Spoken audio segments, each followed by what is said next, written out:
స్లోగా రన్ చేయడం ఈజీ, కానీ ప్రాపర్ బ్రీత్తో రన్ చేయడం ఇస్ సైన్స్. రన్నింగ్ చేస్తున్నప్పుడు బ్రీతింగ్ వల్ల ఇబ్బంది పడుతున్నారా? అయితే ఈ వీడియో మీకోసమే. రన్ చెస్ట్ కి లంగ్స్ కి మాత్రమే కాదు, బ్రీత్ కంట్రోల్ కి ఒక ఆర్ట్. చాలా మంది రన్నింగ్ లో టైర్డ్ అయ్యేది స్టామినా లేక కాదు, ప్రాపర్ బ్రీతింగ్ టెక్నిక్ లేక. సో మీరు ఇలాగే టైర్డ్ అవుతున్నారా? అయితే ఈ వీడియో మీకోసమే. Let's fix this today. So first గా చాలా మంది బ్రీత్ చేసుకునేటప్పుడు నోస్ తో తీసుకొని ఓన్లీ చెస్ట్ వరకే తీసుకొని దాన్ని ఎక్సేల్ చేస్తారు, లైక్ ఇలా చేస్తారు. సో ఇక్కడ ఏమవుతుందంటే మీ మజిల్స్కి కావాల్సిన ఆక్సిజన్ అనేది సప్లై అవ్వదు.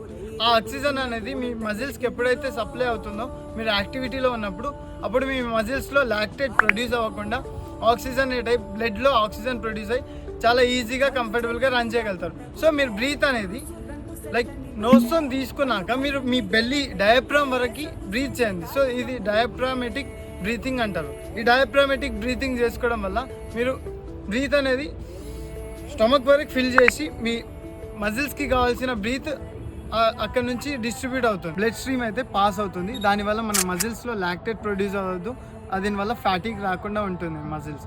సో దీనివల్ల మీరు వర్కౌట్ అనేది లాంగ్ రన్ చేయగలుగుతారు. దాంతోపాటు మీరు రిథమిక్ బ్రీత్ అనేది తీసుకోండి. రిథమిక్ బ్రీత్ అంటే ఇన్హేల్ ఎక్సేల్, ఇన్హేల్ ఎక్సేల్. 2 స్టెప్స్కి బ్రీత్ ఇన్ చేయండి, 2 స్టెప్స్కి బ్రీత్ రిథమ్ అనేది మెయింటైన్ అవుతుంది. మీ స్ట్రైడ్కి బ్రీత్కి ఒక రిథమ్ అనేది ఉంటుంది కాబట్టి మీరు ఎక్కువసేపు ఈజీగా రన్ చేయగలుగుతారు. మీ బాడీ అడాప్టబిలిటీ కూడా ఇంప్రూవ్ అవుతుంది. సో రిథమిక్ బ్రీత్ చేయడం వల్ల మీకు సైడ్ స్ట్రెచెస్ రావు. అలా చేస్తే మీకు ఖచ్చితంగా బ్రీత్ అనేది మీ నర్వస్ సిస్టమ్ని తొందరగా కామ్ డౌన్ చేస్తుంది. ఈ టిప్ అనేది మీకు చాలా హెల్ప్ అవుతుంది. అలాగే ఇలాంటి మరిన్ని టిప్స్ కోసం మన ఛానల్ అయితే ఫాలో చేయండి, సబ్స్క్రైబ్ చేయండి. Thank you. జై హింద్, జై భారత్.